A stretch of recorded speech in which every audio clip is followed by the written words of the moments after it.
What's cracking, yo? Welcome back to Boo TV. Appreciate you for stopping in. Like, comment, subscribe, hit the bell, stay notified, and let's get into the topic for today. Alright, got another Larry Bird reaction video about Larry Bird hilarious trash talking against the Atlanta Hawks, told by NBA legends. He dropped 60 on us. That's not verbatim, but you already know what the title is. This video was recommended to us by subscriber/viewer Alfredo Ramos and Op Reroll, so I appreciate both of you for this recommendation. And let's see if we can get some new interviews, new footage, new insight, new talk about this game here. Let's check it out. To one of the craziest and the most hilarious trash talking story from Larry Bird when he torched the Atlanta Hawks for 60 points and broke the franchise record. In this video, we go back and look at all the NBA players that were involved on this day, and they retell the story on the day Larry Bird torched them. He was talking... Okay, this is already good. I'm seeing a lot of this. They're foreshadowing the footage we're going to see. I'm seeing a lot of stuff I haven't seen before, so this is going to be good. Trash. He was getting buckets, and he dropped 60 on the Atlanta Hawks, and they have some hilarious stories. So I don't want to keep you guys waiting. The one thing I'd love for you to do, if you do enjoy these videos, they do take me a long time to edit, so I'd really appreciate if you guys could hit that like button. Let's aim for 3,000 likes for the next episode. Be sure to hit that subscribe button if you are new and enjoy these types of videos. And full credit to all the podcast interviews and clips used in this video. They are on the screen right now and in the description box down below. And I don't want to keep you guys waiting, so I hope you enjoy the video. Man, listen, if you wasn't ready to play against Larry, you had a long night. Well, you had the Bird night. I had the Bird night. Yeah, that was a tough night, man. Kevin McHale got 56. Kevin McHale had 56. I was just about to ask you, right?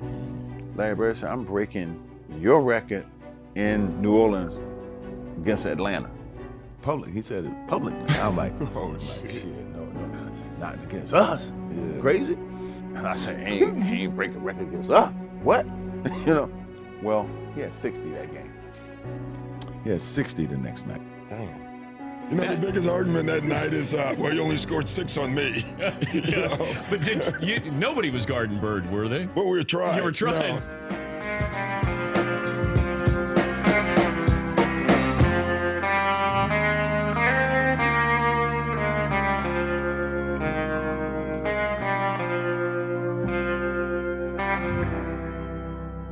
Get right to the Larry Bird show. I mean, this was Larry Bird's night. 60 points down in New Orleans. If my memory serves me correct, you were part of the Hawks when Larry Bird went off for that 60 points, and the whole bench went going crazy. And I think Fratello had to find everybody on the bench because Larry was just doing his thing in New Orleans. Could you share some of those stories with us? Because he was just unbelievable that night. Well, you know what? It all how it all come about was McHale had scored 58 points the game before. Kevin McHale on the 3rd of March, 1985, had a 56-point game against the Pistons on Sunday afternoon in Boston. Well, he was at home against Detroit, and Kevin was having a great game where he was scoring, obviously a lot of points. It was a game where I had been playing well for a while and really had a flow where the basket looks big. You step on the floor, you go through warm-ups. As soon as the game starts, the basket looks like it increases in size. And believe me, there's enough games where the basket decreases in size. So when it does increase and you're playing well, you really enjoy it. Danny spins away from traffic. Short, tapped in McHale. Boy, what an offensive quarter. And the points just kept piling up, and I kept getting the ball in good situations and scoring it. Chief. McHale. 41 points for Kevin McHale. Back to Kevin. Got it. 49 for McHale. You know, before you knew it, I looked up on the board, and back in the old Garden, they had the runner that went in the back there, and it said new Celtic team record. I was like, wow, I didn't know that was capable. I thought it was Havlicek and the great Celtics of old. I thought, wow, that's really something. And he had about 3 or 4 minutes to go in the game, and we were up by a pretty good margin, and he asked the coach to take him out. And Larry came up and said, hey, man, you got to roll and you got to stay in the game. If I get a chance, believe me, I'm not stopping. And so I said, nah, that's all right. And I went over and sat down. I happened to be standing there, and I told him he better go for 60 because 56 is not enough. That will be broken. It lasted about 9 days, as a matter of fact. And there I go, getting 56, feeling pretty good about myself. And towards the end of the game, I said, I'm going to come out. A minute and a half or 2 minutes ago in the game, Larry said, were you crazy? I said, no, I'm had enough, man. We're ahead. And he goes, if I get that hot, I'm not stopping. And Larry told McHale, and he publicly put it out there, I'm gonna outdo that score. I think Kevin made a big mistake. He should have tried to get 60, 62 because he had plenty of time left. Larry, after the game, kiddingly told Kevin, you should have gone for 60. He said, you should have kept going because that may not last. I'm outscore you the next time we play. What happened to be against the Atlanta Hawks. Tell us about it, Sneak. Tell us about Larry Bird. Seems like you have some experience on this topic. Tell us. A lot of experience. I give you a game. Well, Kevin McHale scored 57 one night. So Bird said, I'm going to break your record against Atlanta. I'm like, won't get 55, not here, Well, in New Orleans. You were playing the Hawks, and it was one of those times they were playing some home games down in New Orleans.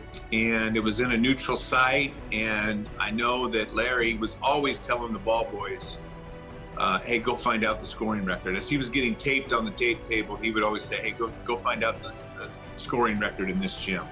Hell, it was a week or 10 days later, we're down in New Orleans, and he just got on fire. I walked on the court, and we're playing the Celtics. And he tells me, yeah, big fella, you're in a little trouble tonight. Well, I was coming from Italy. I had a pretty good season, so I'm like, who does he think he's talking to? I'm the big dog. You don't get this. So he made a few moves. I stole the ball from him. I went down, took off, dunked on his head hard. Boom. Oh, and jam. Yeah, he has some talent. Let's go. Came down another one. Boom. Taken away by Antoine Carr. Carr can really handle it. 3-on-2. Carr all the way. Whoa. He jams. Antoine Carr. Yeah, baby Hawks, my behind. You in trouble. And I'm running my mouth, which I shouldn't have done. I guess I got him fired up. And then Dominique obviously got him fired up. I ain't never seen anybody like him that not super athletic, but he beat you in so many ways. Yeah. Larry just decided, that's it.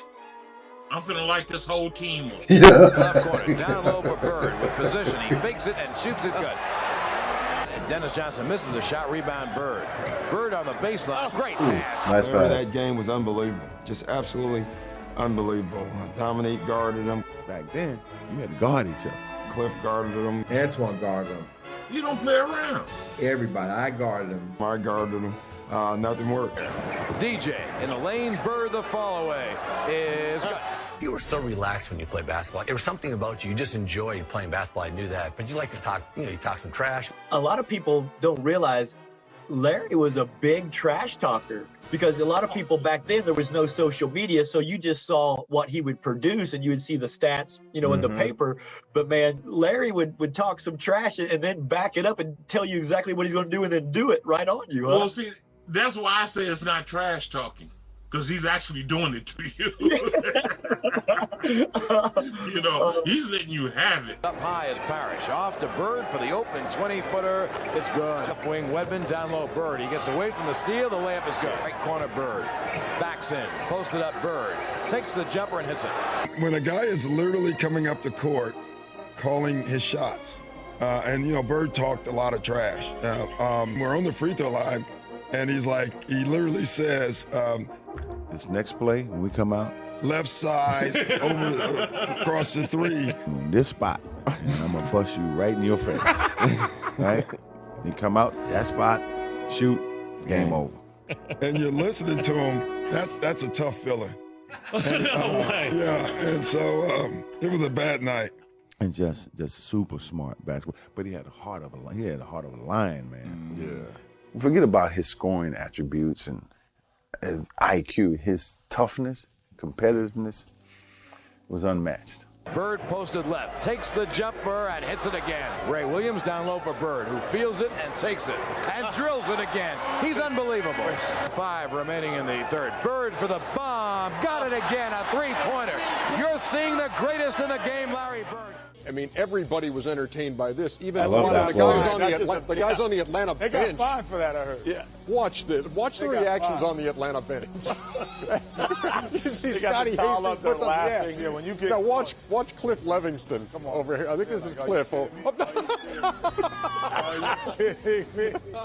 He makes a jump shot, and the Atlanta players are high-fiving each other like, man, this guy's so hot. Johnson, a lead for Bird. They want him to keep scoring too. Bird takes the jumper. That is such a hard shot. Bird has 54. The shot looks so unorthodox, and it kind of is, because the guy gave literally Larry no space, and he just stayed vertical, didn't jump. I think he had his hands up, and Larry just was trying to lean in, but didn't want to completely collide with him, so he just like smoothly, like barely grazes up his body and gets his arm over, and just, it was such a hard shot. It was so hot that he was shooting threes with his left hand. I'm like, he would tell you he's going to shoot the ball off the glass on the right side, and I'm guarding him like the hell if you are. I'm on him like glue. Like he owed me $20. I'm following him everywhere.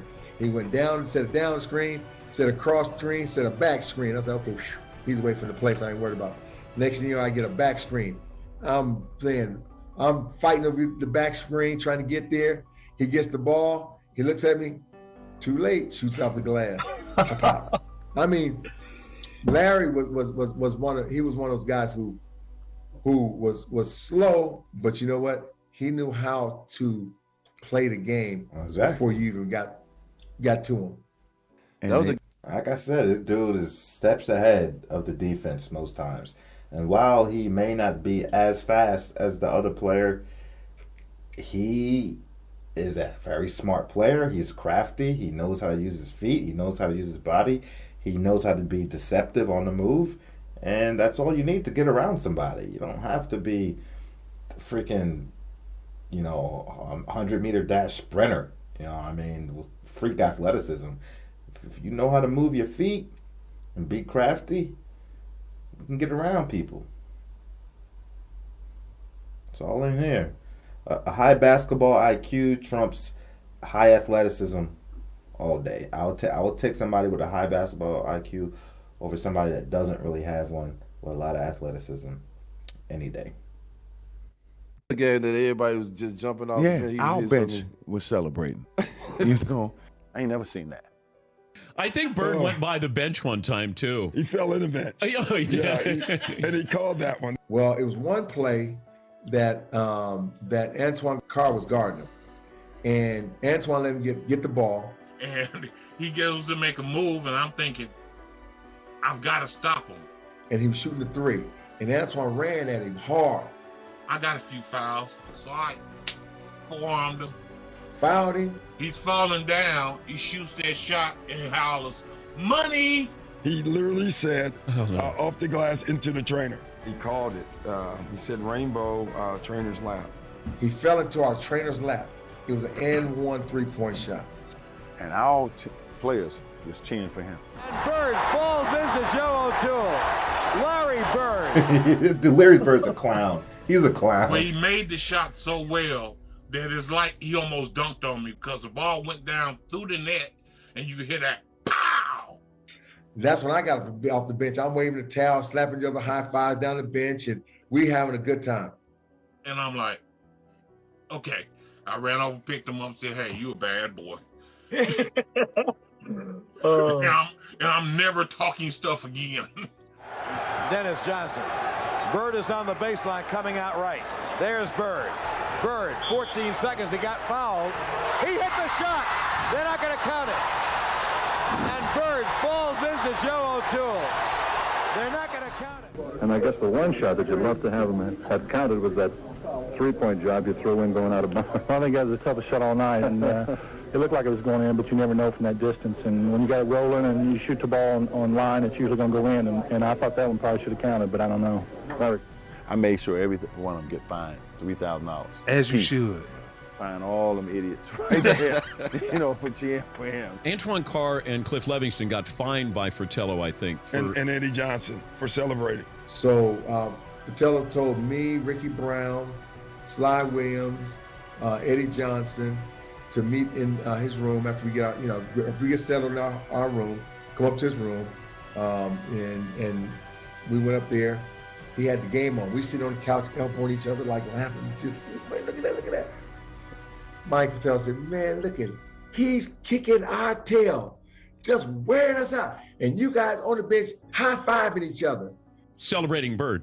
Yeah, it was the best film session. Every time when I see Mike, we still laugh. God, it was good. It was the greatest film session ever, because back then you didn't have, you watched the real game. Right. And just went, with a video. And Mike rewound the celebration 20 times. He just kept, not the shot, he just kept rewinding it, showing the guys. You remember they were giving each other high five. And then somebody falls off the bench. Yeah, too. that was Eddie Johnson. Yeah. Eddie Johnson falls off the bench in laughter, and Antoine Carr and Cliff gives each other high five. And our film session was 20 minutes of that.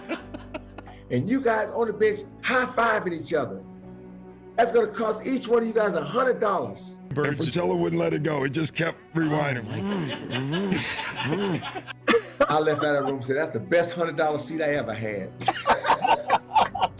Oh, Coach. It's almost like they bought a ticket to the game. Man, I couldn't believe it, man. They got fined $3,000, right? Yes. Now, we watching the film the next day, and we looking at everybody. Now, Fratello fined everybody $3,000, but what y'all didn't see was he was sitting down like, you know what? And you should have fined Fratello $10,000. Because can't he call a double team? Can't you get it out of his hands, coach? Even the coach was like, ooh. And that show you how hot he was. Larry, put on a show that night, and I mean, just to get the whole Atlanta bench going crazy on some of the shots that he was making down the stretch was a pretty good indication. I'm not sure I've ever seen that before. Larry was a phenomenon. He was an amazing competitor. He was something else, man. And Larry's 6'10". Great passer, great rebounder, unbelievable scorer. Bird, the fall away, tough shot, and he drills it again. Up his toe. Right corner, Bird, bomb, gut. He hurt his toe. Bird back in. Bird. They open the right side. Bird, that's good. That's good defense. He it again. That's the best shooting I've ever seen in the game. Yes, indeed. One more basket will tie the record McHale set for most points by a Celtic in one game. All right, so McHale didn't set it more than a week ago. I said I wasn't sure if he really had his hands up all the way, so his hands weren't up; they were off to the side here. But still, he was grazing his body and leaning forward while also avoiding the collision with his arms. That's a tough shot. Go. If he makes these two foul shots, he will tie McHale for most points ever by a Boston individual in a game. Isn't that an amazing coincidence? Well, he's had 56 before. Larry Bird has.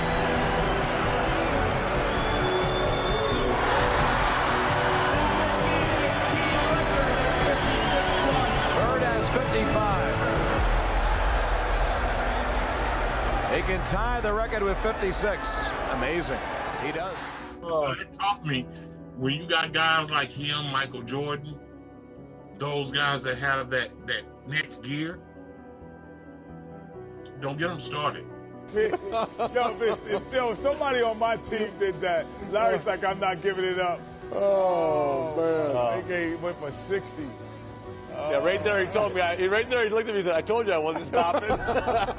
But I tell you, what we're doing at the end of the game, we were trying to get him the ball. He just saying, keep on going, Larry. But the funny thing was, he was shooting, and I happened to notice the Hawks players on the bench.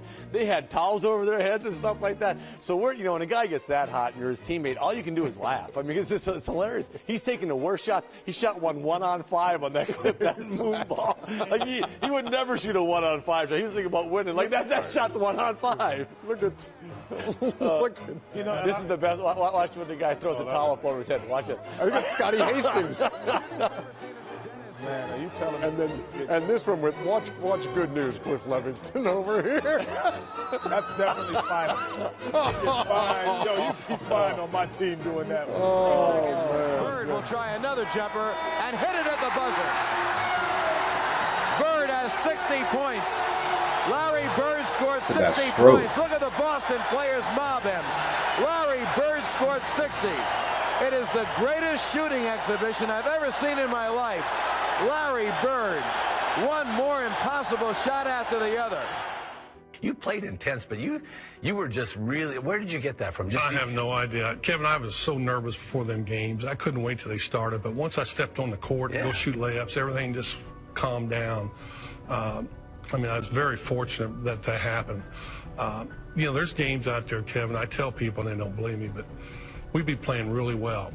And the press always says, what was you thinking when you made it? I wasn't thinking. I was thinking about my grandmother, wondering what she's doing today. I was totally out of that arena. I was just playing by feel and flow. And people don't understand that, but that's how I did. A lot of times, we run a play. I knew what the play was, but my mind might be somewhere else.